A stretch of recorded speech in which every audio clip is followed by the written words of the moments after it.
Makanya Tuhan pun bingung mengambil keputusan, boy. Gak tahu dia mau diapain aku ini. Emang dari dasarnya kelihatan orang ini gak takut sama hari pembalasan. Kita kasih solusi. Bismillah, Assalamualaikum warahmatullahi wabarakatuh. Teman-teman, konten monolog terakhir gue tentang trading di aset-aset digital itu banyak dapat respon yang beragam. Gue baca tuh ada yang positif, ada yang negatif, ada yang ngehujat gue, ngehina gue, ada yang mendoakan gue semoga Allah memberikan kebaikan pada orang-orang yang mendoakan, dan juga Allah memberikan kebaikan juga bagi orang-orang yang menghujat, insyaallah. Biasalah, apa ya, semua kan ada pro dan kontranya kan. Intinya adalah gue menjelaskan kemarin bahwa kalau kita itu mau investasi atau melakukan trading itu perlu ditimbang dengan matang manfaat dan bahayanya. Guys, gue tuh sadar kok sebenarnya, karena kemarin banyak di komen tong, ini orang nggak tahu nih bahwasannya kita ketika di kripto itu yang kita investasikan di teknologi blockchain dan lain-lain.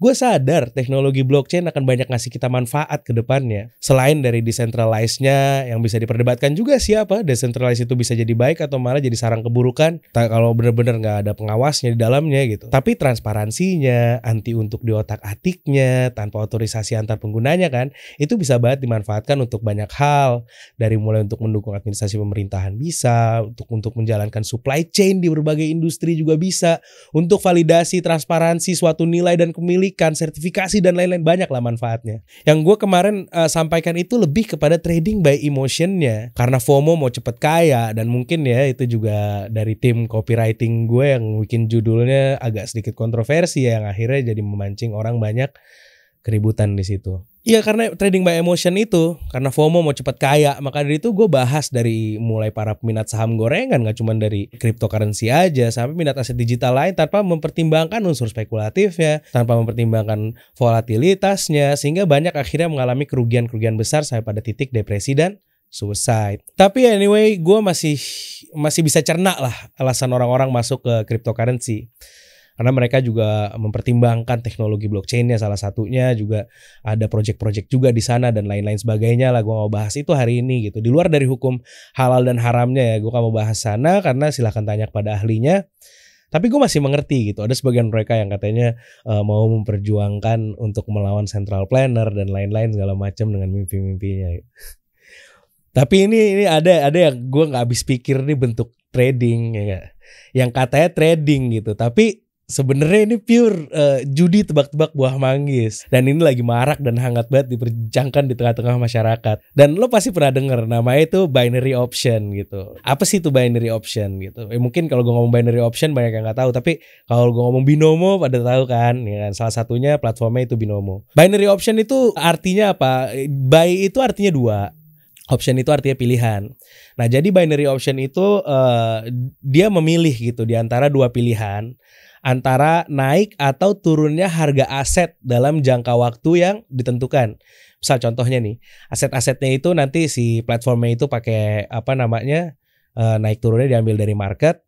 Terus habis itu ditebak gitu harga asetnya ke depannya bakal naik atau bakal turun. Nah, aset-aset yang ditebak harganya ini bisa berbentuk foreign exchange, forex, emas, kripto, saham, dan lain-lain lah. Jadi lo misal membeli sebuah aset, contohnya emas deh, biar gak kripto mulu, ntar dihujat lagi gue kripto lagi. Capek. Misal harga emas lo tebak di harga 1 juta, ya kan? Lo beli nih emas 1 juta rupiah gitu kan di platform binary option tersebut. Terus lo tebak nanti dalam 5 menit ke depan dia bakal naik harganya atau dia turun harganya. Nah, lo tebak dia bakal naik dan turun, ternyata bener lo tebak misalnya naik nih, ya enggak? Lo tebak ketika lo masukin 1 juta harganya, terus lo tebak dia akan naik harganya dalam 5 menit dan bener naik, misalnya naik jadi 1.100.000. Kan berarti kenaikannya itu kan 10%, ya kan? Terus lo berhak dapetin 10% gitu? Enggak, waduh, platform ini murah hati banget. Lo bakal dikasih 80% dari apa? Dari modal lo dikasih 80%.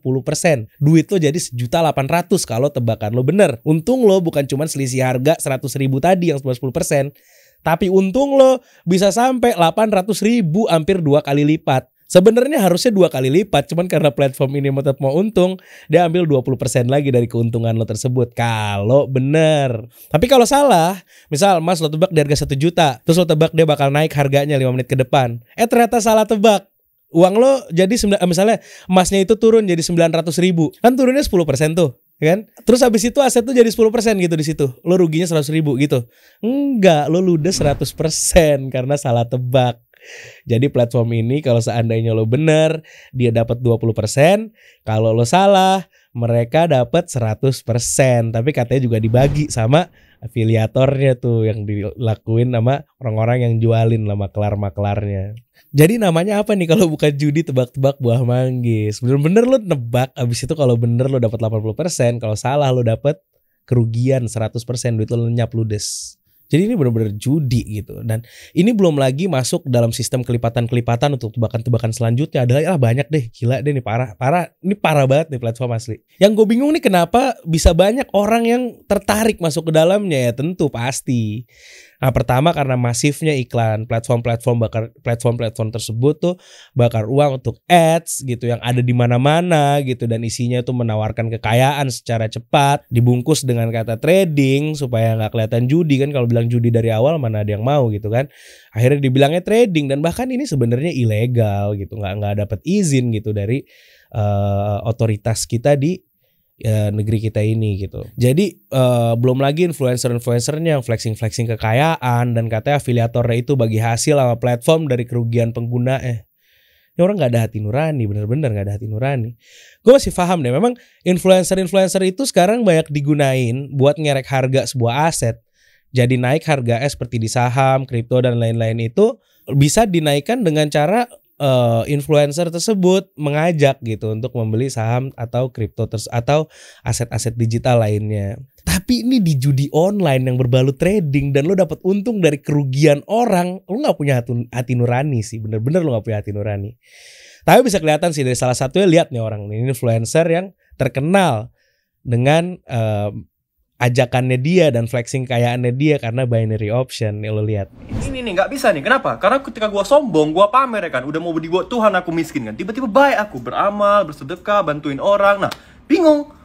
Abis itu dikasih lah aku makin kaya ya kan, dapatlah rezeki itu kan. Sombong lagi aku, pamer lagi ya, mau dimiskinkan lagi, beramal lagi aku, bersedekah lagi. Makanya Tuhan pun bingung mengambil keputusan, boy. Gak tahu dia mau diapain aku ini. Emang dari dasarnya kelihatan orang ini nggak takut sama hari pembalasan. Emang kelihatan banget, coba dengan ucapannya seperti itu. Ma'adzallah. Nah sekarang gimana keadaan dia? Nih editor naikin lagi nih berita-berita dia dikejar-kejar sama Bareskrim, berita dia ngerugiin miliaran buat orang-orang tuh dinaikin, tolong. Jadi itu sekilas gue jelasin tentang judi tebak-tebak buah manggis, binary option yang dibalut dengan candlestick analisis gaya trading. Dan kan gue kan selalu nyaranin ya untuk investasi lah atau trading di sektor real gitu. Kenapa? Karena manfaatnya bakal dirasain sama orang banyak. Tapi apa berarti sektor real juga gak banyak investasi bodong? Banyak banget, beneran deh. Jangankan investasi bodong, penipuan berkedok agama juga banyak banget. Banyak, beneran deh.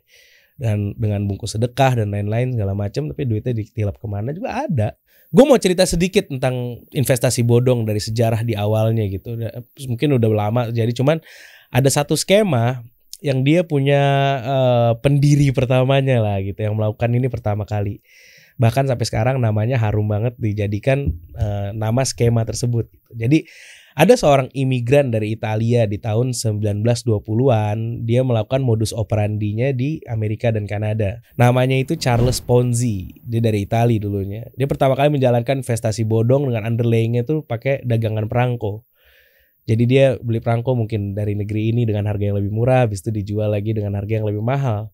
Lalu dia minta investasi dari orang-orang gitu dengan menjanjikan return yang tinggi, bahkan sampai 50% dari modal yang disetor, lalu dia membayarkan keuntungan investor yang pertama lewat uang investor yang kedua gitu. Jadi cuman duit diputer dari antara investor-investornya aja gitu. Jadi misalnya gue invest pertama kali, terus habis itu dia cari investor yang kedua, dia bayar keuntungan gue dari duit investor yang kedua. Lalu dia mencari lagi investor yang ketiga untuk bayarin keuntungan investor satu sama investor dua lagi, dan terus menerus seperti itu, berputar-putar aja seperti itu. Dan investasi seperti ini selalu tinggal menunggu aja waktunya ketika nggak ada lagi investor selanjutnya, sehingga akhirnya orang-orang mulai nggak kebayar uangnya, sebagian dari mereka mau narik duitnya, mulailah dia pusing, dan akhirnya dia ngaku kalau seandainya memang selama ini dia melakukan investasi bodong, dan akhirnya dia cuma pasang badan atau bahkan sebagian dari mereka kabur. Dan si Charles Ponzi ini diperkirakan kerugian yang dia hasilkan dari penipuan dia di investasi bodong itu sebesar $20 juta atau setara dengan 148 miliar rupiah itu di waktu itu di tahun 1920. Dan bahkan kasus terbesar dari Ponzi ini, di si skema Ponzi ini pernah dilakukan oleh orang yang sangat terpandang luar biasa di Amerika Serikat. Bahkan dia menempati posisi chairman-nya Nasdaq. Nasdaq itu seperti bursanya di Amerika. Dia jadi chairman-nya. Selama bertahun-tahun dia memiliki reputasi yang cemerlang banget, dan siapapun yang invest sama dia puas dengan hasil yang dia punya. Sekuritas dia di Wall Street itu bernama Bernard L. Madoff Investment Securities, di mana bahkan lembaga keuangan besar seperti HSBC, Banco Santander dari Spain itu kehilangan billions, benar-benar billions dari investasinya ke Madoff. Belum lagi ada selebritis juga seperti Kevin Bacon, Larry King, dan lain-lain pun ketipu sama dia. Gila, jadi ini orang ini siapa sih yang gak mau percaya sama chairman-nya Nasdaq gitu. Ini orang juga salah satu orang yang membuat regulasi-regulasi di bursa dan lain sebagainya. Orang yang sangat terpandang gitu. Dan ternyata di akhir itu dia menghilangkan uang atau mencapai kerugian, merugikan orang-orang yang investasi kepada dia sampai pada 60 billion dollars, atau kalau dirupiahkan sekitar 800 sampai 900 triliun rupiah. Luar biasa. Dan dia akhirnya mengaku bahwasannya ini semua hanya big Ponzi scheme gitu, dan itu terjadi di tahun 2008 atau 2009 ya, ketika global financial crisis. Dan si Madoff ini punya istri dan 2 orang anak, dan anaknya itu mati, satu karena cancer, mungkin stres kali ya, jadi sampai berpenyakitan dan lain-lain sampai akhirnya mati. Dan anak yang satu lagi karena dia malu mengusung nama Madoff tersebut, dia mati bunuh diri di rumahnya. Dan bahkan banyak juga kasus bunuh diri dari penipuan Madoff ini, karena banyak banget yang dirugikan. Bayangin aja sampai 800 sampai 900 triliun rupiah. Di Indonesia juga ada kasusnya gitu. Bisa baca sendiri seperti kasus First Travel, Mimiles, dan lain-lain ya. Silakan baca sendiri, banyak deh. Jadi artinya di sektor real pun banyak juga penipuan gitu. Bahkan gue sendiri juga pernah loh kehilangan uang yang lumayan banyak sebelum pandemi, karena percarain naruh uang dari seorang yang nawarin gue bagi hasil dari sebuah proyek pekerjaan yang ada PO-nya. Dan ternyata PO itu dikonfirmasi bener ada, memang gue ngelakuin due diligence gitu. Dan mungkin gak terlalu teliti karena mungkin yang nawarin orang yang gue kenal. Tapi PO itu bener ada, tapi PO ini udah dikelilingin ke banyak modal gitu. Misalnya di PO ini ada project senilai 2 miliar yang membutuhkan modal misalnya 1,5 miliar gitu. Butuh dong 1,5 miliar gini, boleh nggak investasi di tempat gue sekian? Ya, returnnya berapa? Oh, returnnya kita bagi 2 aja lah, nanti lo sebagai pemodalnya gue yang ngerjain. Bagi 2. Nah, terus dengan seperti itu kita lihat dong, oh gue nggak mau pakai fixed rate ya, kita maunya benar-benar bagi hasil. Oh iya, nggak mau bagi hasil segala macam. Tapi kan bagi hasilnya juga bisa dimanipulasi. Tapi ternyata project itu nggak dijalanin gitu. Dia hanya ngumpulin PO itu untuk digilir ke sana kemari. Lalu dia bagi dengan keuntungan yang cuman dia gali lubang tutup lubang dari satu investor ke investor yang lain. Jadi dari uang yang satu untuk ngebayarin uang investor yang lain, dia cari investor lagi untuk bayarin investor yang ini gitu. Jadi cuman gali lubang tutup lubang. Dan ini jadi pelajaran yang sangat berharga buat gue. Dan itu di sektor real. Solusinya apa selain kita berhati-hati dan jalan sesuai dengan syariat agar kita terlindungi dari transaksi-transaksi yang membahayakan. Dan itu pun masih berpotensi untuk termanipulasi walaupun kita udah menjalankannya dengan sistem-sistem yang syar'i gitu. Kenapa? Karena memang banyak orang yang nggak takut kepada Allah gitu. Ketika kita bertransaksi dengan orang, atau kita ingin bekerja sama dengan orang, berpartner dengan orang, atau mau naruh duit kita sama orang, atau kita mau berbisnis dengan orang, kita insya Allah selalu minta perlindungan kepada Allah. Jadi selain kita ikhtiar, ya pasti kita ikhtiar, kita belajar cara due diligence yang benar, cara untuk verifikasi dan validasi yang benar. Bagaimana kita apa yang patut untuk kita investasikan uang kita di dalamnya, atau siapa yang patut untuk jadikan partner, atau siapa yang patut untuk jadikan vendor kita, atau segala macamnya lah, bentuk transaksi apapun, akad di muamalah. Selain dari kita berikhtiar dan belajar, kita juga jangan lupa untuk minta perlindungan kepada Allah. Itu paling penting salah satunya, agar kita dilindungi oleh Allah dari menzolimi maupun dizolimi. Misalnya dengan doa gitu, seperti yang diajarkan oleh Nabi kita yang mulia Shallallahu Alaihi Wasallam ketika kita keluar rumah untuk menghindari kezaliman. Doa yang diajarkan seperti misalnya, ya pertama kali Bismillahirrahmanirrahim, la haula wala quwata illa billah. Atau ada doa juga, Allahumma inni a'udzubika an adilla au udalla au azilla au uzalla au azlima au uzlama wa ajhala au yujhala alayya. Ya Allah, aku berlindung padamu dari aku tersesat, atau aku menyesatkan, atau aku tergelincir, atau aku digelincirkan, atau aku menzolimi, atau aku dizolimi, atau kebodohanku, atau dibodohi oleh orang lain.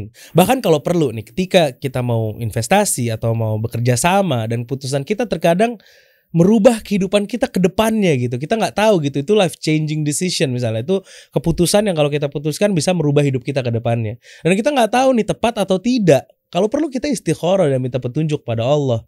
Agar ketika kita melakukannya, kita tanya kepada Allah, apakah yang aku lakukan ini baik untuk agamaku, untuk hidupku, akhir dari urusanku atau akhiratku. Maka kita akan ditakdirkan oleh Allah kalau itu memang baik. Kita akan diberkahi, akan dimudahkan oleh Allah semua jalannya. Dan sebaliknya kalau nggak baik, Allah akan palingkan dia dari kita dan kita akan dipalingkan dari perkara tersebut gitu. Dan Allah akan gantikan dengan lebih baik. Dan yang terakhir, bukan hanya mengetahui hal-hal haram dan berdagang dengan yang mengetahui hal-hal haram saja yang harus kita pertimbangkan, karena sebaik apapun sistemnya, sesyar'i apapun sistem transaksinya, tanpa takwa dan rasa takut dengan hari pembalasan percuma, karena hanya dengannya kita merasa aman berinteraksi dengan orang gitu. Artinya ketika kita melakukan dengan orang-orang yang takut akan balasan dari penciptanya, ya kita harus bersyukur juga terhadap guru-guru kita yang pagi siang malam mengajarkan tauhid, akidah, iman pada hari akhir, iman pada hari pembalasan. Kenapa?